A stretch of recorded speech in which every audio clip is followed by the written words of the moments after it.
ਜਦੋਂ ਆਪਾਂ ਗੱਲ ਕਰਦੇ ਆ 84 ਦੀ ਏਡੀ ਵੱਡੀ ਹਕੂਮਤ ਨਾਲ ਆਪਾਂ ਜੰਗ ਦੀ ਗੱਲ ਕਰਦੇ ਆ, ਬਾਹਰ ਆਪਾਂ ਸਾਰਾ ਜ਼ਿਕਰ ਕਰ ਦਿੰਦੇ ਆ। ਜੇ ਅੰਦਰ ਦੀ ਗੱਲ ਕਰਾਂ ਤੇ ਹਥਿਆਰਬੰਦ ਧਿਰਾਂ ਦੇ ਆਪਸੀ ਰਿਲੇਸ਼ਨ ਕੀ ਸੀ? ਇੱਕ ਤਾਂ ਸੰਤ ਜਰਨੈਲ ਸਿੰਘ ਜੀ ਤੇ ਉਹਨਾਂ ਦੇ ਸਾਥੀ ਸੀ, ਤੇ ਦੂਜੇ ਸੀਗੇ ਬੱਬਰ ਖਾਲਸਾ ਦੇ ਸਿੰਘ। ਇੰਡੀਅਨ ਗਵਰਨਮੈਂਟ ਜਿਹੜੀ 7 ਘੰਟੇ ਬਾਅਦ ਕਰਨਾ ਚਾਹੁੰਦੀ ਸੀ, ਇਹ ਐਵੀਡੈਂਸ ਨੇ ਉਹ ਮਤਲਬ ਕਿ ਸੰਤ ਜਰਨੈਲ ਸਿੰਘ ਨੂੰ ਪਹਿਲਾਂ ਪਤਾ ਲੱਗ ਜਾਂਦਾ ਸੀ। ਬੇਸ਼ੱਕ ਉਹਨਾਂ ਕੋਲ ਹਥਿਆਰ ਉਹ ਜੇ ਨਹੀਂ ਸੀ, ਪਰ ਉਹਨਾਂ ਦੀ ਕਲਾ ਦਿਖਾਉਣ ਦਾ ਜਿਹੜਾ ਜਜ਼ਬਾ ਸੀ ਤੇ ਜਿਹੜਾ ਟ੍ਰੇਨਿੰਗ ਕਹਿ ਲਓ ਜਾਂ ਗੁਰੂ ਦੀ ਬਖਸ਼ਿਸ਼ ਮੈਂ ਕਹਾਂਗਾ, ਇੰਨੀ ਜ਼ਿਆਦਾ ਸੀ ਕਿ ਉਹਨਾਂ ਨੇ ਇੱਕ ਵਾਰ ਸਿੱਖਾਂ ਨੂੰ ਚਮਕੌਰ ਦੀ ਗੜੀ ਹੂ ਸਾਹਮਣੇ ਲਿਆ ਕੇ ਦਿਖਾ ਦਿੱਤੀ। ਰਾਮੂ ਵਾਲੀਆ ਆਪਣੀਆਂ ਸਪੀਚਾਂ 'ਚ ਬੜੀ ਵਾਰ ਕਹਿੰਦਾ ਹੈ, ਮੈਂ ਤਾਂ ਜੀ ਹਰਕਿਸ਼ਨ ਸਿੰਘ ਸੁਰਜੀਤ ਸਾਹਿਬ ਤੋਂ ਬਹੁਤ ਕੁਝ ਸਿੱਖਿਆ।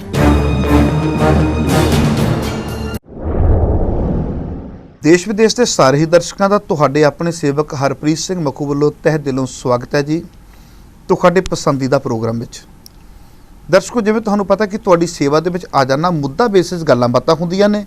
ਜਦੋਂ ਅਸੀਂ ਮੁੱਦਿਆਂ ਤੇ ਗੱਲਬਾਤ ਕਰਦੇ ਹਾਂ ਤੇ ਮੇਰਾ ਮਨ ਦੀ ਕੋਸ਼ਿਸ਼ ਹੁੰਦੀ ਵੀ ਉਸ ਮੁੱਦੇ ਤੇ ਕਿਸੇ ਐਕਸਪਰਟ ਨਾਲ ਗੱਲ ਕੀਤੀ ਜਾਵੇ, ਜਿਨ੍ਹਾਂ ਨੇ ਉਹ ਸਮਾਂ ਵੇਖਿਆ, ਉਹ ਸੰਘਰਸ਼ ਵੇਖਿਆ, ਜਾਂ ਜੇ ਵੇਖਿਆ ਨਹੀਂ ਤੇ ਘੱਟੋ ਘੱਟ ਬੜੇ ਆਪਣੇ ਜੀਵਨ ਦੇ ਵਿੱਚੋਂ ਢਾਲਿਆ ਹੋਵੇ ਜਾਂ ਉਸ ਸ਼ਹੀਦਾਂ ਦੀ ਸੋਚ ਤੇ ਚੱਲਦੇ ਹੋਣ। ਤੇ ਮਨ ਕਰਦਾ ਹੁੰਦਾ ਵੀ ਐਸੀ ਸ਼ਖਸੀਅਤ ਨੂੰ ਤੁਹਾਡੇ ਰੂਬਰੂ ਕਰਦੇ ਹਾਂ। ਸੋ ਅੱਜ ਫਿਰ ਤੁਹਾਡੇ ਨਾਲ ਕੀਤੇ ਹੋਏ ਵਾਅਦੇ ਦੇ ਮੁਤਾਬਕ ਮੇਰੇ ਨਾਲ ਸਟੂਡੀਓ ਦੇ ਵਿੱਚ ਨੇ ਪ੍ਰੋਫੈਸਰ ਮਹਿੰਦਰਪਾਲ ਸਿੰਘ। ਜੂਨ 1984 ਦੇ ਉੱਪਰ ਆਪਾਂ 3 ਐਪੀਸੋਡ ਦੇਖੇ ਨੇ, ਜਿਹਦਾ ਤੁਹਾਡੇ ਵੱਲੋਂ ਸਾਨੂੰ ਭਰਮਾ ਹੰਗਾਰਾ ਆਇਆ। ਆਓ ਹੁਣ ਚੌਥੇ ਐਪੀਸੋਡ ਦੇ ਵਿੱਚ ਵੀ ਆਪਾਂ ਗੱਲਬਾਤ ਕਰਦੇ ਹਾਂ। ਤੇ ਤੁਹਾਡੇ ਸਭਨਾਂ ਦੇ ਵੱਲੋਂ ਸਭ ਤੋਂ ਪਹਿਲਾਂ ਆਪਣੇ ਸਟੂਡੀਓ ਦੇ ਵਿੱਚ ਆਉਣ ਦੇ ਲਈ ਪ੍ਰੋਫੈਸਰ ਮਹਿੰਦਰਪਾਲ ਸਿੰਘ ਜੀ ਦਾ ਆਪਾਂ ਸਵਾਗਤ ਕਰਦੇ ਹਾਂ। ਪ੍ਰੋਫੈਸਰ ਸਾਹਿਬ, ਵਾਹਿਗੁਰੂ ਜੀ ਕਾ ਖਾਲਸਾ। ਵਾਹਿਗੁਰੂ ਜੀ ਕਾ ਖਾਲਸਾ, ਵਾਹਿਗੁਰੂ ਜੀ ਕੀ ਫਤਿਹ। ਮੱਖੂ ਸਾਹਿਬ, ਅੱਜ ਚੌਥਾ ਐਪੀਸੋਡ ਹੈ ਜੀ। ਤੁਹਾਨੂੰ ਤੰਗ ਕੀਤਾ ਜਾ ਰਿਹਾ ਬਾਰ-ਬਾਰ? ਨਹੀਂ, ਤੰਗ ਨਹੀਂ ਕੀਤਾ ਜਾ ਰਿਹਾ ਜੀ। ਆਪਾਂ ਤਾਂ ਸੰਗਤ ਦੇ ਸਾਹਮਣੇ ਆਪਣੀ ਸੱਚਾਈ ਰੱਖ ਰਹੇ ਹਾਂ ਜੀ। ਆਪਣੀ ਕੌਮ ਦੀ ਜੋ ਸਾਡੇ ਨਾਲ ਵਾਪਰਿਆ, ਘੱਲੂਘਾਰਾ ਹੋਇਆ, ਉਹ ਕਰਨਾ ਸਾਡਾ ਇੱਕ ਕਿਸਮ ਦਾ ਬਹੁਤ ਵੱਡਾ ਫਰਜ਼ ਬਣਦਾ ਹੈ। ਜੇ ਜ਼ਿੰਦਗੀ 'ਚ ਨਾ ਨਿਭਾ ਸਕੇ ਤਾਂ ਸ਼ਾਇਦ ਫਿਰ ਬਾਅਦ ਤਾਂ ਮੌਕਾ ਮਿਲਣਾ ਨਹੀਂ ਹੈ। ਵਕਤ ਵੀ ਮਾਫ ਨਹੀਂ ਕਰੇਗਾ, ਕਦੇ ਵੀ ਨਹੀਂ ਮਾਫ ਕਰੇਗਾ, ਕਦੇ ਵੀ ਨਹੀਂ ਮਾਫ। ਬਿਲਕੁਲ ਜੀ। ਬੜੀ ਤਰ੍ਹਾਂ ਦੇ ਮਨ ਦੇ ਵਿੱਚ ਸਵਾਲ ਨੇ, ਕਿਉਂਕਿ ਮੈਂ ਤੁਹਾਨੂੰ ਅੱਗੇ ਵੀ ਦੱਸਿਆ ਸੀ ਕਿ ਜਨਤਾ ਦੇ, ਸੰਗਤਾਂ ਦੇ ਸਵਾਲ ਬਹੁਤ ਨੇ ਤੇ ਸਮਾਂ ਸਾਡਾ ਬੜਾ ਛੋਟਾ ਪੈ ਜਾਂਦਾ ਹੈ।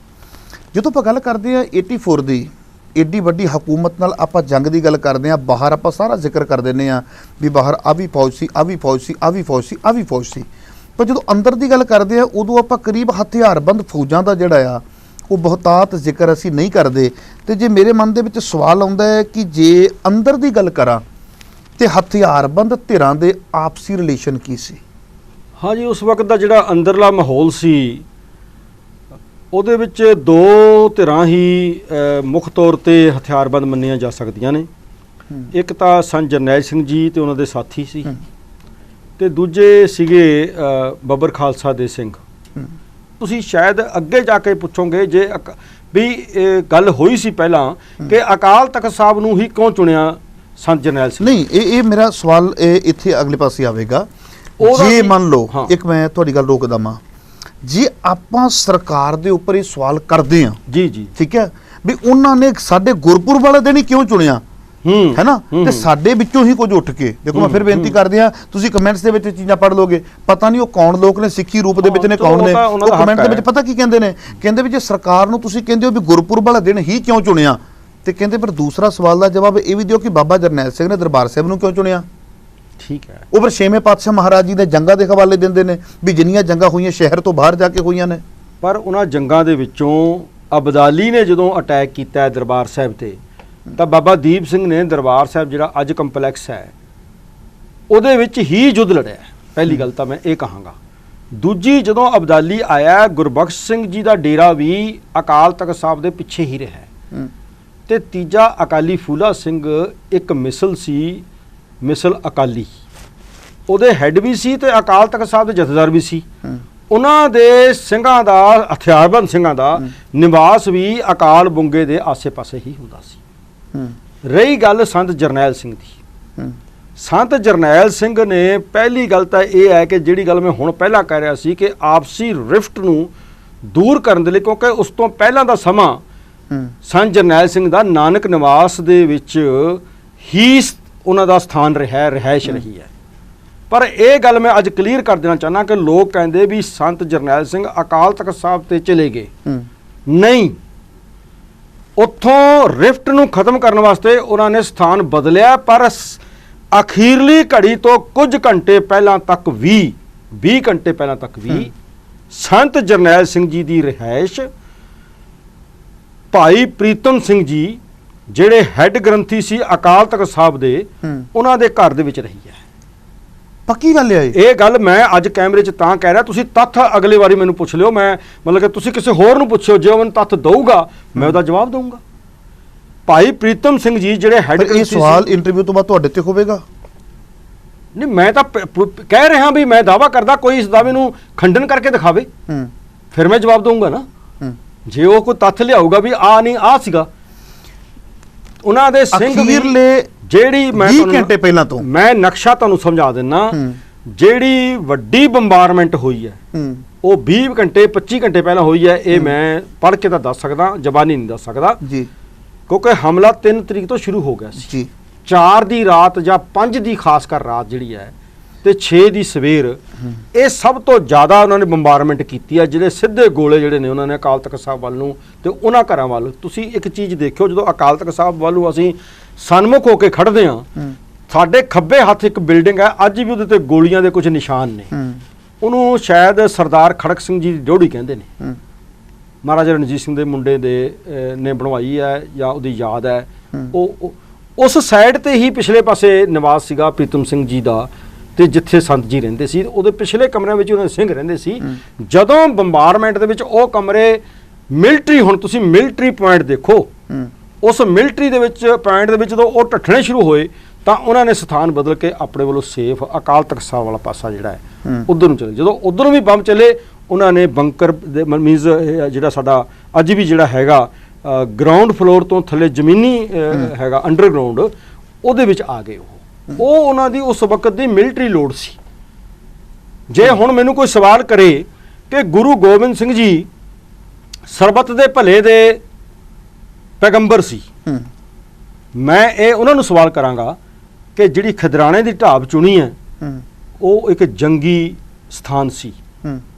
ਚੜ੍ਹਤ ਸਿੰਘ ਬਰਾੜ ਜਿਹੜਾ ਗੁਰੂ ਗੋਬਿੰਦ ਸਿੰਘ ਜੀ ਦੇ ਸੂਝਾ ਡਿਪਾਰਟਮੈਂਟ ਦਾ ਮੁਖੀ ਸੀ, ਉਹਦੇ ਨਾਲ ਮੀਟਿੰਗ ਕੀਤੀ ਹੈ ਦੀਨੇ ਕਾਂਗੜ ਦੇ ਵਿੱਚ ਗੁਰੂ ਗੋਬਿੰਦ ਸਿੰਘ ਜੀ ਨੇ ਵੀ ਜੰਗੀ ਤਰੀਕੇ ਦੇ ਨਾਲ ਮੈਨੂੰ ਇੱਥੋਂ ਸਮਝਾ, ਆ ਜਿਹੜਾ ਖੇਤਰ ਹੈ ਇੱਥੇ ਮੇਰਾ ਡੇਰਾ ਕਿੱਥੇ, ਆਪਣਾ ਸਾਰਾ ਸਿੰਘਾਂ ਦਾ ਡੇਰਾ ਕਿੱਥੇ ਹੋਣਾ ਚਾਹੀਦਾ ਜੰਗ ਦੇ, ਜੇ ਕੱਲ ਫੌਜ ਇੱਥੇ ਜਿਵੇਂ ਸੁਣਦੇ ਆ ਰਹੀ ਹੈ। ਉਹ ਕਹਿੰਦੇ ਜੀ ਜਿਹੜੀ ਆ ਢਾਬ ਹੈ ਇਹਦੇ 30 ਕਿਲੋਮੀਟਰ ਚਾਰੇ ਪਾਸੇ ਕੋਈ ਹੋਰ ਢਾਬ ਨਹੀਂ ਹੈਗੀ, ਭਾਵ ਪਾਣੀ ਪੀਣ ਦਾ ਕੋਈ ਹੋਰ ਸੋਰਸ ਨਹੀਂ ਹੈ ਇਸ ਇਲਾਕੇ 'ਚ, ਆਹੀ ਢਾਬ ਹੈ। ਜੇ ਕਿਸੇ ਨੇ ਪਾਣੀ ਪੀਣਾ ਹੈ ਤਾਂ ਜਾਂ 30 ਕਿਲੋਮੀਟਰ ਇੱਧਰ ਜਾਣਾ ਪਊਗਾ ਤੇ ਜਾਂ 30 ਕਿਲੋਮੀਟਰ ਇੱਧਰ, ਵਿਚਾਲੇ ਤੁਸੀਂ ਖੜ ਕੇ ਡੇਰਾ ਲਾ ਲਓ। ਇਹ ਜੰਗੀ ਗੁਰੂ ਸਾਹਿਬ ਨੇ ਸਵੀਕਾਰ ਕਰ ਲਈ। ਇਹਦਾ ਮਤਲਬ ਇਹ ਹੈ ਕਿ ਗੁਰੂ ਸਾਹਿਬ ਉਹਨਾਂ ਨੂੰ ਪਾਣੀ ਨਹੀਂ ਪੀਣ ਤੋਂ ਪਰ ਜੰਗੀ ਲੋੜ ਸੀ ਕਿ ਜਦੋਂ ਉਹਨਾਂ ਨੂੰ ਇੱਥੇ ਆ ਕੇ ਹਮਲਾ ਕਰਨਾ ਪਏਗਾ, ਮੇਰੇ ਸਿੰਘਾਂ ਦੇ ਕੋਲ ਪਾਣੀ ਹੋਊਗਾ, ਮੇਰੇ ਦੁਸ਼ਮਣ ਫੌਜ ਦੇ ਕੋਲ ਉਸ ਵਕਤ ਪਾਣੀ ਦੀ ਘਾਟ ਹੋਏਗੀ, ਉਹਨੂੰ ਮਜਬੂਰਨ ਪਿੱਛੇ ਮੁੜਨਾ ਪਏਗਾ। ਇਹ ਜੰਗੀ ਲੋੜਾਂ ਹੁੰਦੀਆਂ ਨੇ। ਉਸ ਜੰਗੀ ਲੋੜ ਦੇ ਵਿੱਚ ਵਾਰ ਸਟ੍ਰੈਟੇਜੀ ਆ ਗਈ, ਕਿਉਂਕਿ ਵਾਰ ਚੱਲ ਗਈ ਨਾ। ਜਦੋਂ ਵਾਰ ਸ਼ੁਰੂ ਹੋ ਗਈ, ਬੰਬ ਮਾਰਨ ਲੱਗ ਗਏ, ਟੈਂਕ ਗੋਲੇ ਬਰਸਾਉਣ ਲੱਗ ਗਏ। ਕਿਸੇ ਨੂੰ ਅੱਜ ਤੱਕ ਅੰਦਾਜ਼ਾ ਵੀ ਨਹੀਂ, ਸੁਪਨੇ ਵਿੱਚ ਵੀ ਨਹੀਂ ਸੀਗਾ ਵੀ ਇੰਨੀ ਵੱਡੀ ਬੰਬਾਰਮੈਂਟ ਜਿੰਨੀ ਪਾਕਿਸਤਾਨ ਤੇ ਨਹੀਂ ਕੀਤੀ ਹੋਣੀ, ਜਿੰਨੀ ਦਰਬਾਰ ਸਾਹਿਬ ਤੇ ਅਕਾਲ ਤਖਤ ਸਾਹਿਬ ਤੇ ਕੀਤੀ ਹੈ। ਇੱਕ ਪੂਰੀ ਸਲਤਨਤ ਸਮਝ ਕੇ ਕੀਤੀ ਹੈ। ਸਾਨੂੰ ਇਸ ਗੱਲ ਦੀ ਖੁਸ਼ੀ ਵੀ ਹੁੰਦੀ ਹੈ ਕਿ ਸਾਨੂੰ ਉਹਨਾਂ ਨੇ ਇੱਕ ਸਲਤਨਤ ਸਮਝਿਆ। ਸਾਡਾ ਜਰਨੈਲ ਇੱਕ ਬਾਦਸ਼ਾਹ ਦੇ ਤੌਰ ਤੇ ਲੜਿਆ ਤੇ ਉਹਨੇ ਦਿਖਾ ਦਿੱਤਾ ਕਿ ਸਿੱਖ ਕਿਵੇਂ ਲੜਦੇ ਹੁੰਦੇ ਨੇ। ਜੇ ਸਿੱਖ ਅੱਜ ਲੰਗਰ ਵੰਡ ਰਹੇ ਨੇ ਨਾ, ਇਹ ਵੀ ਦਿਖਾਇਆ ਸਾਡੀ ਕੌਮ ਨੇ ਲੋਕਾਂ ਨੂੰ, ਤੇ ਇਹ ਵੀ ਦਿਖਾਇਆ ਕਿਉਂਕਿ ਸਾਡੀ ਮੀਰੀ ਪੀਰੀ ਹੈ ਜੀ। ਅਸੀਂ ਜਿੰਨਾ ਚੰਗੀ ਤਰੀਕੇ ਨਾਲ ਲੰਗਰ ਵੰਡ ਸਕਦੇ ਹਾਂ, ਉਨੀ ਚੰਗੇ ਤਰੀਕੇ ਨਾਲ ਜੰਗ ਵੀ ਲੜ ਸਕਦੇ ਹਾਂ। ਇਹ ਚੀਜ਼ ਵੀ ਘੱਲੂਘਾਰੇ ਨੇ ਦਿਖਾਈ ਹੈ। ਸੋ ਉਹ ਪੋਜ਼ਿਟਿਵ ਜਿਹੜਾ ਇਹ ਚੀਜ਼ ਤੁਸੀਂ ਉਭਾਰਦੇ। ਇੱਕ ਹੋਰ ਗੱਲ ਹੈਗੀ ਜਿਹੜੀ ਹਜੇ ਤੱਕ ਸਾਹਮਣੇ ਨਹੀਂ ਆਈ, ਮੈਂ ਪਹਿਲਾਂ ਗੱਲ ਕੀਤੀ ਸੀ ਆਪਣੇ ਇੱਕ ਪਹਿਲੇ ਐਪੀਸੋਡ ਦੇ ਵਿੱਚ ਕਿ ਜਿਹੜੀਆਂ ਇੰਗਲੈਂਡ ਦੀਆਂ ਫਾਈਲਾਂ ਖੁੱਲਣਗੀਆਂ ਅਖੀਰ ਦੇ ਵਿੱਚ 3 ਮਹੀਨੇ ਪਹਿਲਾਂ ਕਹਿ ਲਓ ਅੰਦਾਜ਼ੇ ਨਾਲ, ਜੂਨ ਤੋਂ, ਮਾਰਗਰੇਟ ਥੈਚਰ ਜਿਹੜੀ ਇੰਗਲੈਂਡ ਦੀ ਪ੍ਰਧਾਨ ਮੰਤਰੀ ਸੀ ਤੇ ਇੰਦਰਾ ਗਾਂਧੀ ਦੇ ਵਿੱਚ ਇੱਕ ਮੀਟਿੰਗ ਹੋਈ ਸੀ। ਜਦੋਂ ਉਹ ਸਲਾਹ ਕਰ ਰਹੀ ਸੀ ਇੰਦਰਾ ਗਾਂਧੀ ਵੀ ਇਦਾਂ ਕਰਕੇ ਕਰਨਾ, ਉਸ ਵਕਤ ਸੰਤ ਜਰਨੈਲ ਸਿੰਘ ਜੀ ਨਾਨਕ ਨਿਵਾਸ ਤੇ ਸੀ। ਤਾਂ ਉਹਨਾਂ ਨੇ ਕਿਹਾ ਵੀ ਮੈਂ ਆਪਣੇ ਅਤਿਅੰਤ ਟ੍ਰੇਨਡ ਕਮਾਂਡੋਜ਼ ਭੇਜ ਦਿੰਨੀ ਆ। ਇੰਗਲੈਂਡ ਦੀ ਪ੍ਰਧਾਨ ਮੰਤਰੀ ਨੇ ਕਿਹਾ ਤੁਸੀਂ ਆਪਣੇ ਭੇਜੋ ਤੇ ਤੁਸੀਂ ਉਹਨਾਂ ਨੂੰ ਕਮਾਂਡੋਆਂ ਰਾਹੀਂ ਨਾਨਕ ਨਿਵਾਸ ਤੋਂ ਚੁੱਕ ਕੇ ਲੈ ਆਓ। ਹੁਣ ਜਦੋਂ ਕੌਮਾਂ ਲੜਾਈ ਕਰਦੀਆਂ ਨੇ ਤਾਂ ਉਹਨਾਂ ਨੂੰ ਬਰਾਬਰਤਾ ਦੇ ਵਿੱਚ ਆਪਣਾ ਵੀ ਜਿੰਨਾ ਕੁ ਉਹਨਾਂ ਕੋਲ ਸਟ੍ਰੈਟਜੀ ਹੁੰਦੀ ਹੈ ਉਹ ਵਰਤਣੀ ਪੈਂਦੀ ਹੈ। ਇਹ ਵੀ ਇੱਕ ਕਾਰਨ ਸੀ ਕਿ ਉਹ ਨਾਨਕ ਨਿਵਾਸ ਤੋਂ ਨਿਕਲ ਕੇ ਅਗਲੇ ਪਾਸੇ ਚਲੇ ਗਏ ਸੀ। ਓ ਅੱਛਾ, ਇਹ ਵੀ ਇੱਕ ਕਾਰਨ ਹੈ। ਇਹ ਫਾਈਲਾਂ ਖੁੱਲਣਗੀਆਂ ਤਾਂ ਸਭ ਕੁਝ ਸਾਹਮਣੇ ਆਊਗਾ। ਹੁਣ ਤਾਂ ਸੋਰਸਿਸ ਰਾਹੀਂ ਆ ਰਿਹਾ ਹੈ, ਪਰ ਅਸੀਂ ਤਾਂ ਬਾਬਾ ਜਰਨੈਲ ਸਿੰਘ ਕੋਲ ਇਹ ਗੱਲ ਕਿੰਨੇ ਪੜਾਈ ਵੀ ਇੱਕ ਪ੍ਰਧਾਨ ਮੰਤਰੀ ਦੂਜੀ ਪ੍ਰਧਾਨ ਮੰਤਰੀ ਨਾਲ ਗੱਲ ਕਰਦੀ ਪਈ ਹੈ। ਬਾਬਾ ਜਰਨੈਲ ਸਿੰਘ ਦੀਆਂ ਗੱਲਾਂ ਕਦੇ ਫਿਰ ਕਰ ਲਿਓ।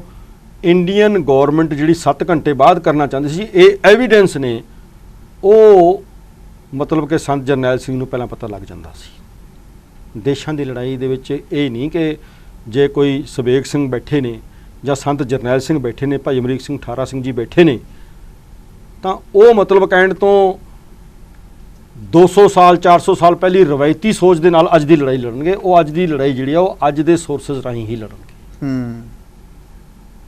ਮੈਂ ਤੁਹਾਨੂੰ ਦਊਂਗਾ ਐਵੀਡੈਂਸ। ਉਹ ਅੱਡ ਨੇ, ਇਹ ਘੱਲੂਘਾਰੇ ਦੇ ਜਿਹੜੇ ਦਿਨ ਚੱਲ ਰਹੇ ਨੇ ਉਹ ਅੱਡ ਨੇ। ਇਹ ਜਦੋਂ ਖਬਰ ਉਹਨਾਂ ਤੱਕ ਪਹੁੰਚੀ, ਕਿਉਂਕਿ ਇਹਦੇ ਕੋਲ ਐਵੀਡੈਂਸ਼ੀਅਲੀ ਪ੍ਰੂਫ ਨਹੀਂ ਹੈਗੇ ਮੇਰੇ। ਮੈਂ ਇਹ ਕਹਿਣਾ ਕਿ ਕਮਾਂਡੋਆਂ ਦੀ ਗੱਲ ਚੱਲਦੀ ਰਹੀ ਹੈ, ਕਿਉਂਕਿ ਸੰਤਾਂ ਦੀਆਂ ਸਪੀਚਾਂ ਵਿੱਚ ਵੀ ਲਿਖਿਆ ਪਿਆ ਵੀ ਉਹ ਜੀ ਉਹ ਕਮਾਂਡੋ ਭੇਜ ਦੇਣਗੇ। ਤਾਂ ਸੰਤਾਂ ਨੇ ਕਿਹਾ ਜੀ ਇਹ ਵੈਸੇ ਇੱਕ ਸਵਾਲ ਮਨ ਦੇ ਵਿੱਚ ਆ ਰਿਹਾ, ਕਿਉਂਕਿ ਬਾਬਾ ਜਰਨੈਲ ਸਿੰਘ ਦੀ ਜਿਹੜੀ ਸਪੀਚ ਸੁਣਦੇ ਆ ਉਹਦੇ ਵਿੱਚ ਉਹ ਫੌਜ ਦੇ ਆਉਣ ਦੀ ਗੱਲ ਕਰਦੇ ਨੇ, ਕਮਾਂਡੋ ਦੀ ਵੀ ਕਰਦੇ ਨੇ। ਬਾਬਾ ਜਰਨੈਲ ਸਿੰਘ ਨੂੰ ਪਤਾ ਸੀ ਕਿ ਐਡਾ ਵੱਡਾ ਘੱਲੂਘਾਰਾ ਹੋਵੇਗਾ? ਇੰਨਾ ਵੱਡਾ ਹੋਵੇ ਨਾ ਹੋਵੇ, ਉਹਨਾਂ ਨੇ ਆਪਣੇ ਵੱਲੋਂ ਇੱਕ ਸਿੱਖ ਹੋਣ ਦੇ ਨਾਤੇ, ਇੱਕ ਵਾਰੀਅਰ ਮੀਰੀ ਪੀਰੀ ਦੇ ਵਾਰਸ ਹੋਣ ਦੇ ਨਾਤੇ ਉਹਨਾਂ ਨੇ ਆਪਣੀ ਤਿਆਰੀ ਪੂਰੀ ਕੀਤੀ ਹੋਈ ਸੀ ਵੀ ਜੇ ਆ ਜਾਂਦੀ, ਜੇ ਹੁਣ ਨਾ ਆਉਂਦੀ ਤਾਂ ਉਹ ਕਿਹੜਾ ਉੱਥੇ ਜਾ ਕੇ ਉਹਨਾਂ ਨੂੰ ਅਟੈਕ ਕਰਦੇ ਪਏ ਸੀ ਪਹਿਲਾਂ। ਉਹ ਤਾਂ ਆਪਣਾ ਮੋਰਚਾ ਚਲਾ ਰਹੇ ਸੀ। ਤੇ ਜੇ ਆ ਜਾਂਦੀ ਹੈ ਤਾਂ ਮਤਲਬ ਕਿ ਇੱਕ ਸਿੱਖ ਨੇ ਕੀ ਕਰਨਾ ਉਸ ਟਾਈਮ? ਉਹ ਤੁਹਾਡੇ ਗੁਰਧਾਮ ਤੇ ਵੀ ਆ ਰਹੀ ਹੈ, ਤੁਹਾਡੀ ਇੱਜ਼ਤ ਤੇ ਵੀ ਆ ਰਹੀ ਹੈ, ਤੁਹਾਡੀ ਸੋਵਰਨਟੀ ਤੇ ਵੀ ਆ ਰਹੀ ਹੈ, ਤੁਹਾਨੂੰ ਮਲਿਆ ਮੇਟ ਕਰਨ ਲਈ ਆ ਰਹੀ ਹੈ, ਤੁਹਾਨੂੰ ਡਰਾਉਣ ਲਈ ਆ ਰਹੀ ਹੈ। ਜੇ ਸੰਤ ਜਰਨੈਲ ਸਿੰਘ ਨੇ ਮੁਕਾਬਲਾ ਕੀਤਾ ਤਾਂ ਮੈਂ ਤੇ ਅਗਲੇ ਬੱਚੇ ਜਿਹੜੇ ਨੇ ਬੋਲ ਸਕਦੇ ਨੇ ਵੀ ਅਸੀਂ ਕੁਝ ਹੈਗੇ ਹਾਂ। ਜੇ ਉਹ ਮਤਲਬ ਕਿ ਚੁੱਪ ਚੁਪੀਤੇ ਆ ਕੇ ਉਹਨਾਂ ਨੂੰ ਗ੍ਰਿਫਤਾਰ ਕਰਕੇ ਲੈ ਜਾਂਦੀ, ਫਿਰ ਸਾਡੇ ਬੱਚਿਆਂ ਦੇ, ਸਾਡਿਆਂ ਦੇ, ਸਾਰਿਆਂ ਦੇ ਸਿਰ ਨੀਵੇਂ ਹੋਣੇ ਸੀ। ਇਸ ਕਰਕੇ ਤਿਆਰੀ ਜਿਹੜੀ ਸੀ ਸੰਤ ਜਰਨੈਲ ਸਿੰਘ ਜੀ ਦੀ, ਜਿਸ ਤਰ੍ਹਾਂ ਉਹਨਾਂ ਦੇ ਮਨਸੂਬੇ ਸੀ ਇੱਕ ਦੇਸ਼ ਦੇ ਤੌਰ ਤੇ ਵਾਰ ਕਰਨ ਦੇ, ਉਹਨਾਂ ਨੇ ਵੀ ਆਪਣੀ ਤਿਆਰੀ ਉਸ ਹਿਸਾਬ ਨਾਲ ਹੀ ਕੀਤੀ ਸੀ। ਬੇਸ਼ੱਕ ਉਹਨਾਂ ਕੋਲ ਹਥਿਆਰ ਉਹ ਜੇ ਨਹੀਂ ਸੀ, ਪਰ ਉਹਨਾਂ ਦੀ ਕਲਾ ਦਿਖਾਉਣ ਦਾ ਜਿਹੜਾ ਜਜ਼ਬਾ ਸੀ ਤੇ ਜਿਹੜਾ ਟ੍ਰੇਨਿੰਗ ਕਹਿ ਲਓ ਜਾਂ ਗੁਰੂ ਦੀ ਬਖਸ਼ਿਸ਼ ਮੈਂ ਕਹਾਂਗਾ, ਇੰਨੀ ਜ਼ਿਆਦਾ ਸੀ ਕਿ ਉਹਨਾਂ ਨੇ ਇੱਕ ਵਾਰ ਸਿੱਖਾਂ ਨੂੰ ਚਮਕੌਰ ਦੀ ਗੜੀ ਹੂ ਸਾਹਮਣੇ ਲਿਆ ਕੇ ਦਿਖਾਤੀ। ਇਹ ਦੇਣ ਹੈ ਘੱਲੂਘਾਰੇ ਦੀ। ਸਾਈਕੋਲੋਜੀਕਲੀ ਕੌਮਾਂ ਅੱਗੇ ਕਈ ਸੌ ਸਾਲ ਇਸ ਚੀਜ਼ ਦੇ ਉੱਪਰ ਜਿਉਂਦੀਆਂ ਨੇ। ਬਾਬਾ ਬੰਦਾ ਸਿੰਘ ਬਹਾਦਰ ਨੇ ਤਾਂ 1716 ਦੇ ਵਿੱਚ ਸ਼ਹੀਦੀ ਦਿੱਤੀ ਹੈ। ਪਰ ਅੱਜ ਵੀ ਜਦੋਂ ਆਪਾਂ ਗੱਲ ਕਰਦੇ ਹਾਂ ਤਾਂ ਬਾਬਾ ਬੰਦਾ ਸਿੰਘ ਬਹਾਦਰ, ਭਾਈ ਮਨੀ ਸਿੰਘ ਜੀ ਦੀ ਤੇ ਬਾਬਾ ਦੀਪ ਸਿੰਘ ਜੀ ਦੀ ਤੇ ਹੋਰ ਜਿਹੜੇ ਸਿੰਘ, ਭਾਈ ਤਾਰੂ ਸਿੰਘ ਜੀ, ਮਤੀ ਦਾਸ ਜੀ, ਸਤੀ ਦਾਸ ਜੀ, ਗੁਰੂ ਅਰਜਨ ਸਾਹਿਬ, ਗੁਰੂ ਤੇਗ ਬਹਾਦਰ ਸਾਹਿਬ ਦੀ ਗੱਲ ਕਿਉਂ ਕਰਦੇ ਹਾਂ? ਕਿਉਂਕਿ ਇਸੇ ਚੀਜ਼ ਨੇ ਕੌਮਾਂ ਦੀ ਮਾਨਸਿਕਤਾ ਨੂੰ ਅੱਗੇ ਲੈ ਕੇ ਜਾਣਾ ਹੁੰਦਾ। ਸੋ ਉਹ ਸਾਰਾ ਕੁਝ ਸਾਡੇ ਸਮਿਆਂ ਦੇ ਵਿੱਚ ਆਹ ਜਿਹੜਾ 84 ਦਾ ਘੱਲੂਘਾਰਾ ਹੈ ਜੀ, ਇਹਦੀਆਂ ਕਈ ਡਾਇਮੈਂਸ਼ਨਸ ਨੇ, ਉਹ ਦਿਖਾਈਆਂ ਨੇ ਸੰਤ ਜਰਨੈਲ ਸਿੰਘ ਨੇ ਜੀ। ਸੰਤ ਜਰਨੈਲ ਸਿੰਘ ਰਾਹੀਂ ਸਿੱਖੀ ਨਾਲ ਦਿਖਾਈਆਂ ਨੇ, ਕਿਉਂਕਿ ਉਹਨਾਂ ਦੇ ਲੈਕਚਰ ਦੇ ਵਿੱਚ ਆ ਵੀ ਜੇ ਭਾਰਤੀ ਫੌਜ ਆਉਂਦੀ ਹੈ ਟਰੱਕਾਂ ਦੇ ਟਰੱਕ ਭਰ ਕੇ ਤੋਰਾਂਗੇ, ਇਹਦਾ ਮਤਲਬ ਕਲੀਅਰ ਸੀ ਉਹਨਾਂ ਨੂੰ ਵੀ ਇਹ ਸਾਰਾ ਕੁਝ। ਜਰਨਲਿਸਟ ਵੀ ਆ ਕੇ ਪੁੱਛਦੇ ਸੀ ਜੇ ਫੌਜ ਹੀ, ਜੇ ਤੁਸੀਂ ਹੁਣ ਇਦਾਂ ਨਹੀਂ ਕਰੋਗੇ, ਜੇ ਫੌਜ ਆ ਗਈ, ਹੁਣ ਜੇ ਉਹ ਪੁੱਛਣਗੇ ਤਾਂ ਜਵਾਬ ਤਾਂ ਸੰਤ ਜਰਨੈਲ ਸਿੰਘ ਨੂੰ ਦੇਣਾ। ਜਵਾਬ ਦੇ ਇਕੱਲਾ ਜਵਾਬ ਨਹੀਂ ਦੇਣਾ, ਜਵਾਬ ਦੀ ਤਿਆਰੀ ਵੀ ਤਾਂ ਕਰਨੀ ਹੈ। ਕੱਲ ਉਹ ਆਈ, ਜਿਹੜਾ ਪੁੱਛਣ ਆਉਂਦਾ ਉਹਦਾ ਸੋਰਸ ਵੀ ਕੋਈ ਹੋ ਸਕਦਾ ਹਾਂ, ਪਰ ਜਿਹਨੂੰ ਪੁੱਛਿਆ ਜਾ ਰਿਹਾ ਹੈ, ਜਿਹੜਾ ਜਵਾਬ ਦੇ ਰਿਹਾ ਹੈ, ਉਹਨੂੰ ਵੀ ਤਾਂ ਕੁਝ ਚਾਹੀਦਾ ਕਰਨ ਨੂੰ। ਕੱਲਾ ਬੋਲਦਾ ਹੀ ਹੈ ਕਿ ਕਰਦਾ ਵੀ ਹੈ? ਜੇ ਕੱਲਾ ਬੋਲਦਾ ਹੀ ਹੈ ਤਾਂ ਫਿਰ ਉਹ ਸਿੱਖ ਵਿਰਾਸਤ ਤੋਂ ਕੋਰਾ ਹੈ, ਕਥਨੀ ਹੈ। ਪਰ ਜੇ ਉਹ ਕਰਦਾ ਵੀ ਹੈ, ਫਿਰ ਉਹ ਆਪਣੇ ਨਾਲ ਵਿਰਾਸਤ ਦਾ ਪੂਰਾ ਇਤਿਹਾਸ ਲੈ ਕੇ ਚੱਲਦਾ। ਤੇ ਸੰਤ ਜਰਨੈਲ ਸਿੰਘ ਚੱਲੇ ਨੇ ਜੀ। ਪਰ ਇੱਕ ਹੋਰ ਮਨ ਦੇ ਵਿੱਚ ਸਵਾਲ ਆਉਂਦਾ, ਮੈਨੂੰ ਪਤਾ ਲੱਗਾ ਵੀ ਹੁਕਮਨਾਮਾ ਵੀ ਜਾਰੀ ਕਰਵਾ ਦਿੱਤਾ ਸੀ ਅਕਾਲ ਤਖਤ ਸਾਹਿਬ ਤੋਂ ਵੀ ਹਥਿਆਰ ਲੈ ਕੇ ਕੋਈ ਨਾ ਜਾਵੇ। ਤੇ ਕਿਹਾ ਜਾਂਦਾ ਵੀ ਬਾਬਾ ਜਰਨੈਲ ਸਿੰਘ ਜੀ ਵੀ ਦਰਸ਼ਨੀ ਡਿਊਟੀ ਵਿੱਚ ਆਪਣੇ ਹਥਿਆਰ ਰੱਖ ਕੇ, ਜਿਹੜੇ ਆਧੁਨਿਕ ਨੇ ਉਹ ਰੱਖ ਕੇ ਰਵਾਇਤੀ ਨਾਲ ਲੈ ਕੇ ਜਾਂਦੇ ਰਹੇ ਆ। ਕੀ ਸੱਚ ਹੈ? ਨਹੀਂ, ਇਹ ਇਸ ਤਰ੍ਹਾਂ ਹੋਈ ਸੀ, ਗੱਲ ਜ਼ਰੂਰ ਹੋਈ ਸੀ। ਉਸ ਟਾਈਮ ਅਖਬਾਰਾਂ ਵਿੱਚ ਵੀ ਆਈ ਹੈ, ਮੈਂ ਦਰੁਸਤ ਵੀ ਕੀਤੀ ਹੈ ਸਾਰੀ। ਉਹ ਇਦਾਂ ਹੋਇਆ ਸੀ ਕਿ ਆਹ ਜਿਹੜਾ ਮਨਸੂਬਾ ਸੀ ਸ਼੍ਰੋਮਣੀ ਕਮੇਟੀ ਰਾਹੀਂ ਏਜੰਸੀਆਂ ਨੇ ਭੇਜਿਆ ਸੀ ਅਕਾਲ ਤਖਤ ਸਾਹਿਬ ਦੇ ਉਸ ਟਾਈਮ ਦੇ ਜਥੇਦਾਰ ਗਿਆਨੀ ਕਿਰਪਾਲ ਸਿੰਘ ਜੀ ਕੋਲ ਕਿ ਤੁਸੀਂ ਇਹਨਾਂ ਨੂੰ ਵਰਜੋ। ਹਾਂ, ਪਰ ਗਿਆਨੀ ਕਿਰਪਾਲ ਸਿੰਘ ਨੇ ਹੁਕਮਨਾਮਾ ਜਾਰੀ ਕਰਨ ਤੋਂ ਨਾ ਕਰਕੇ ਇੱਕ ਲਿਖਤੀ ਵੀ ਐਸਾ ਹੋਇਆ ਸੀ, ਲਿਖਤੀ ਨੋਟ ਭੇਜਿਆ ਸੀ ਸੰਤ ਜਰਨੈਲ ਸਿੰਘ ਜੀ ਕੋਲ ਵੀ ਤੁਸੀਂ ਹਥਿਆਰਾਂ ਨੂੰ ਲੈ ਕੇ ਦਰਬਾਰ ਸਾਹਿਬ ਨਾ ਜਾਇਆ ਕਰੋ। ਠੀਕ ਹੈ, ਕਿਉਂਕਿ ਅਕਾਲ ਤਖਤ ਸਾਹਿਬ ਤੋਂ ਤਾਂ ਉਹ ਨਾ ਕਰ ਨਹੀਂ ਸਕਦੇ ਸੀ, ਕਿ ਅਕਾਲ ਤਖਤ ਤਾਂ ਸਾਡਾ ਸੋਵਰਨਟੀ, ਜਿਵੇਂ ਪਹਿਲਾਂ ਤਖਤ ਹੈ ਸਾਡਾ, ਤੇ ਅੱਜ ਵੀ ਉਸ ਤਖਤ ਤੇ ਗੁਰੂ ਹਰਗੋਬਿੰਦ ਸਾਹਿਬ ਜੀ ਦੀ ਫਾਇਰ ਆਰਮ ਵੀ ਪਿਆ ਉੱਥੇ, ਅਸੀਂ ਦਰਸ਼ਨ ਕਰਾਉਂਦੇ ਹਾਂ। ਉੱਥੇ ਪਹਿਲਾਂ ਤੋਂ ਹੀ ਮਤਲਬ ਕਹਿਣ ਤੋਂ ਜਿਹੜੇ ਅਗਨੀ ਸ਼ਸਤਰ ਪਏ ਨੇ। ਸੋ ਉਹਦਾ ਅੱਗੇ ਅਸਰ ਕੀ ਹੋਇਆ, ਸੰਤ ਜਰਨੈਲ ਸਿੰਘ ਜੀ ਨੇ ਦਲੀਲ ਨਾਲ ਗਿਆਨੀ ਜੀ ਨੂੰ ਕਹਿਤਾ ਵੀ ਸਿੱਖ ਰਵਾਇਤ ਮੁਤਾਬਕ ਮੇਰੇ ਸ਼ਸਤਰ ਲੈ ਕੇ ਜਾਣਾ ਗਲਤ ਨਹੀਂ ਹੈ, ਪਰ ਮੈਂ ਤੁਹਾਡਾ ਮਾਹੌਲ ਜਿਹੜਾ ਹੈ ਇਹ ਨਾ ਵਿਗੜ ਜਾਵੇ। 6 ਜਾਂ 7 ਦਿਨ ਮੈਂ ਪੂਰਾ ਦਰੁਸਤ ਕੀਤਾ, ਅੱਜ 6 ਜਾਂ 7 ਦਿਨ ਸੰਤ ਜੀ ਦਰਸ਼ਨੀ ਡਿਊਟੀ ਦੇ ਮੂਹਰੇ ਆ ਕੇ ਉੱਥੋਂ ਹੀ ਮੱਥਾ ਟੇਕ ਕੇ ਤੇ ਅੱਗੇ ਲੰਗਰ ਇਮਾਰਤ ਜਿੱਥੇ ਉਹ ਜਾ ਕੇ ਬੈਠ ਕੇ ਗੱਲ ਕਰਦੇ ਹੁੰਦੇ ਸੀ ਉੱਥੇ ਜਾਂਦੇ ਰਹੇ। ਪਰ 7 ਦਿਨ ਤੋਂ ਬਾਅਦ ਫਿਰ ਉਹੀ ਨਾਰਮਲ ਹੋ ਗਿਆ, ਫਿਰ ਉੱਦਾਂ ਹੀ ਰਵਾਇਤੀ ਤੌਰ ਤੇ ਸਾਰੇ ਸ਼ਸਤਰਾਂ ਨਾਲ ਅੰਦਰ ਜਾਣ ਵੀ ਲੱਗ ਗਏ ਤੇ ਆਉਣਗੇ। ਇਹ ਫੈਸਲਾ ਕਿਹਨਾਂ ਦਾ ਸੀ?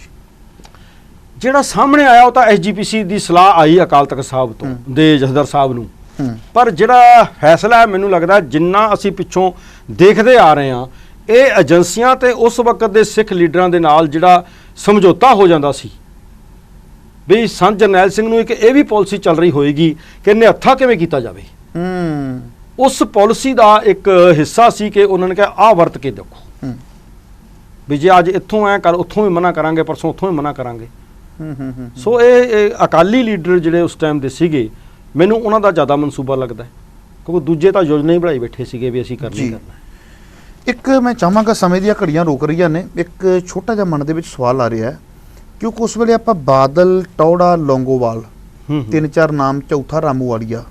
ਮੈਂ ਚਾਹਾਂਗਾ ਥੋੜੇ ਸ਼ਬਦਾਂ ਵਿੱਚ ਦੱਸ ਦਿਓ ਵੀ ਰਾਮੂਵਾਲੀਏ ਦਾ ਬਾਬਾ ਜਰਨੈਲ ਸਿੰਘ ਨਾਲ ਕੀ ਰੋਲ ਸੀ, ਜਾਂ ਇਹ ਹੱਕ ਵਿੱਚ ਸਨ ਜਾਂ ਕਿਵੇਂ ਸੀ, ਜਾਂ ਸਾਰੀ ਜੁੰਡਲੀ ਦਾ ਜਿੰਨੇ ਵੀ ਨੇ ਸਾਰਿਆਂ ਦਾ ਇੱਕੋ ਹੀ ਸੀ ਮਨਸੂਬਾ, ਜਾਂ ਜੇ ਗੱਲ ਕਰੀਏ ਤਾਂ ਉਸ ਸਮੇਂ 2 ਸੰਤ ਦਾ ਜ਼ਿਕਰ ਆਉਂਦਾ, ਸੰਤ ਲੌਂਗੋਵਾਲ ਤੇ ਸੰਤ ਭਿੰਡਰਾਂ ਵਾਲੇ, ਇਹਨਾਂ ਦੇ ਆਪਸੀ ਕੀ ਸੀ?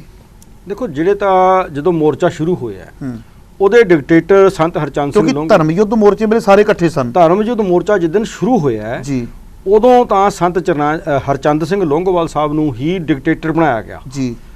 ਅੱਗੇ ਜਾ ਕੇ ਜਦੋਂ ਕਾਰਵਾਈਆਂ ਇਹੋ ਜਿਹੀਆਂ ਚੱਲੀਆਂ ਏਜੰਸੀਆਂ ਦੇ ਰਾਹੀਂ, ਪਾੜ ਪੈ ਗਿਆ, ਖਾਸ ਕਰ ਸੋਢੀ ਸਾਹਿਬ ਦੇ ਸ਼ਹੀਦ ਹੋਣ ਤੋਂ ਬਾਅਦ ਸੰਤਾਂ ਦੀ ਰਾਈਟ ਹੈਂਡ ਮੰਨੇ ਜਾਂਦੇ ਸੀ, ਰਾਈਟ ਹੈਂਡ ਮੰਨੇ ਜਾਂਦੇ ਸੀ। ਉਸ ਤੋਂ ਬਾਅਦ ਜਿਹੜਾ ਇਹਨਾਂ ਦੀ ਮਨੋ ਭਾਵਨਾ ਸੀ ਲੀਡਰਾਂ ਦੀ, ਜਿਨ੍ਹਾਂ ਨੂੰ ਕਿਹਾ, ਉਹਨਾਂ ਨੂੰ ਤੋਂ ਦੂਰੀ ਹੋਣ ਲੱਗ ਗਈ ਸੰਤ ਜਰਨੈਲ ਸਿੰਘ ਦੀ, ਤੇ ਜਿਹੜੀ ਸੰਗਤ ਸੀ ਉਹ ਸੰਤ ਜਰਨੈਲ ਸਿੰਘ ਨੂੰ ਚਾਹੁੰਦੀ ਸੀ।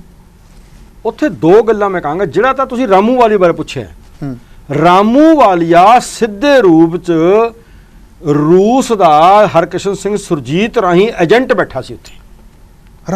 ਰਾਮੂਵਾਲੀਆ ਬਲਵੰਤ ਸਿੰਘ ਰੂਸ ਦਾ ਹਰਕ੍ਰਿਸ਼ਨ ਸਿੰਘ ਸੁਰਜੀਤ ਦਾ ਦਿੱਤਾ ਹੋਇਆ ਏਜੰਟ ਸੀ, ਜਿਹਨੇ ਗੁਰਚਰਨ ਸਿੰਘ ਐਮਏ ਨੂੰ ਉੱਥੇ ਫਿੱਟ ਕਰਾਇਆ ਤੇ ਆਪ ਆਵਾਜ਼ ਕਰਦਾ ਸੀ ਤੇ ਰਿਪੋਰਟਾਂ ਭੇਜਦਾ ਸੀ। ਤੇ ਗੁਰਚਰਨ ਸਿੰਘ ਐਮਏ ਉਹ ਹੈ ਜਿਹਨੇ ਸੋਢੀ ਨੂੰ ਮਰਵਾਇਆ। ਇਹ ਇੱਕ ਜੁੰਡਲੀ ਇਹ ਸੀ ਉੱਥੇ ਬੈਠੀ, ਜਿਹੜੀ ਕਾਮਰੇਡਾਂ ਦੇ ਰਾਹੀਂ ਉੱਥੇ ਪਹੁੰਚੀ। ਅੱਛਾ। ਰਾਮੂਵਾਲੀਆ ਆਪਣੀਆਂ ਸਪੀਚਾਂ 'ਚ ਬੜੀ ਵਾਰ ਕਹਿੰਦਾ ਹੈ, ਮੈਂ ਤਾਂ ਜੀ ਹਰਕ੍ਰਿਸ਼ਨ ਸਿੰਘ ਸੁਰਜੀਤ ਸਾਹਿਬ ਤੋਂ ਬਹੁਤ ਕੁਝ ਸਿੱਖਿਆ। ਜਿਹੜਾ ਉਹ ਸਿੱਖਿਆ ਨਾ, ਉਹ ਉੱਥੇ ਵਰਤਿਆ ਉਹਨੇ।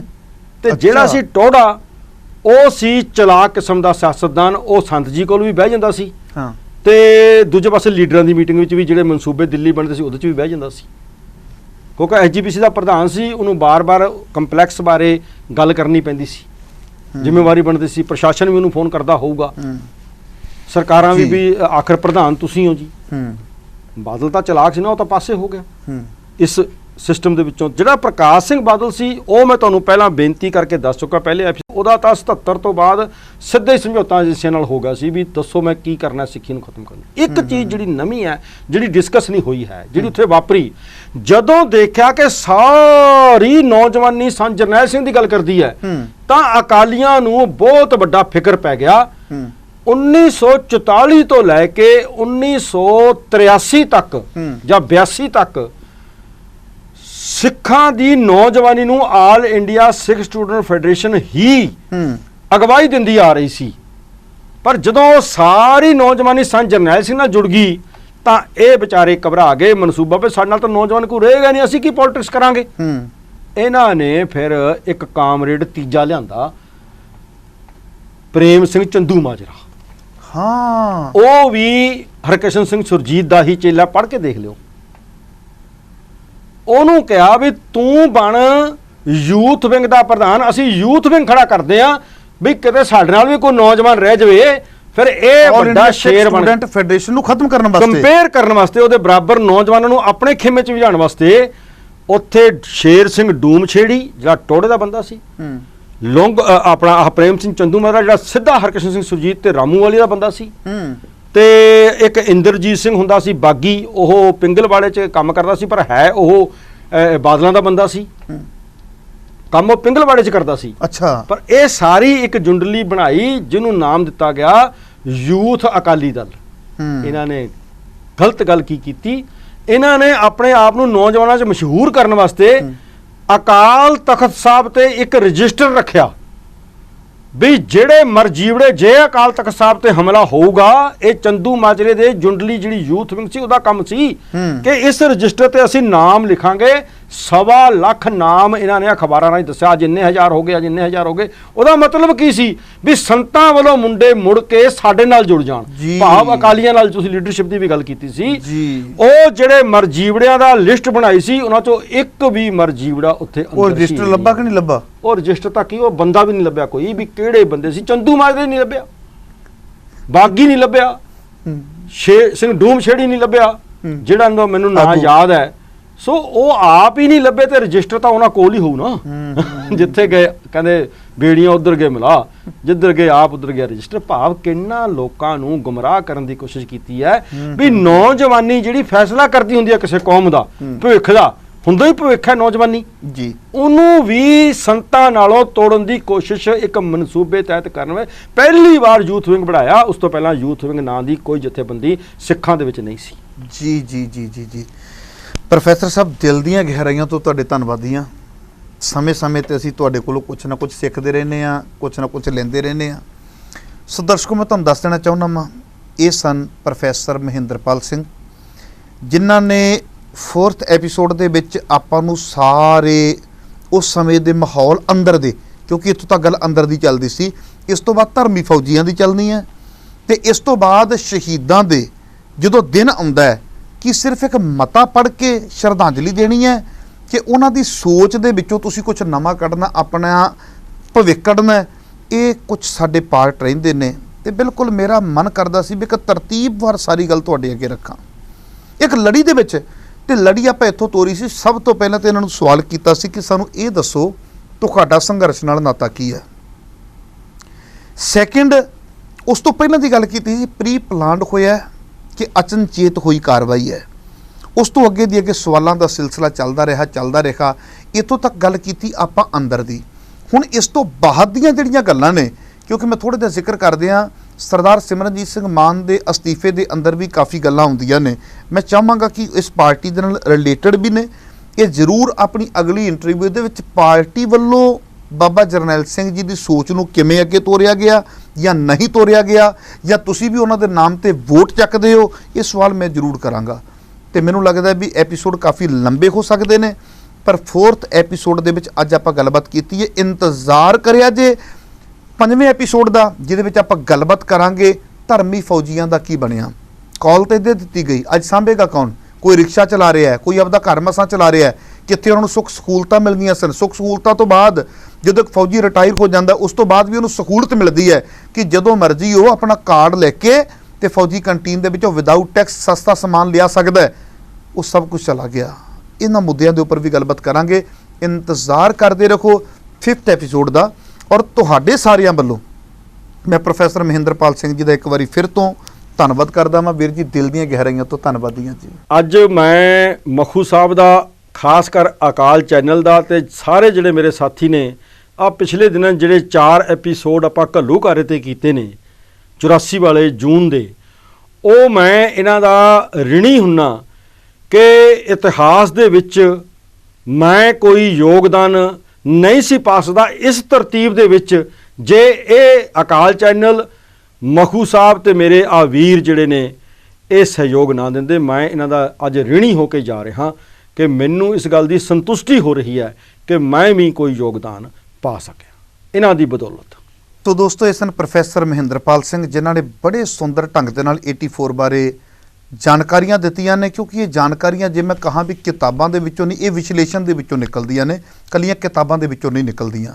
ਇਹ ਬੜਾ ਮੰਥਨ ਮੰਗਦੀਆਂ ਨੇ, ਬੜਾ ਚਿੰਤਨ ਮੰਗਦੀਆਂ ਨੇ, ਇਹਨਾਂ ਤੇ ਬੜਾ ਸਮਾਂ ਲਾਉਣਾ ਪੈਂਦਾ ਹੈ ਤੇ ਕੁਝ ਗੱਲਾਂ ਵਕਤ ਬਾਅਦ ਆ ਕੇ ਖੁੱਲ੍ਹਦੀਆਂ, ਉਹਨਾਂ ਨੂੰ ਖੁੱਲ੍ਹਦਿਆਂ ਨੂੰ ਕੋਈ ਦਹਾਕੇ ਲੱਗ ਜਾਂਦੇ ਨੇ। ਸੋ ਇਹਨਾਂ ਨੇ ਬੜੇ ਸੁੰਦਰ ਢੰਗ ਨਾਲ ਜੋ ਸਾਨੂੰ ਜਾਣਕਾਰੀਆਂ ਦਿੱਤੀਆਂ ਨੇ।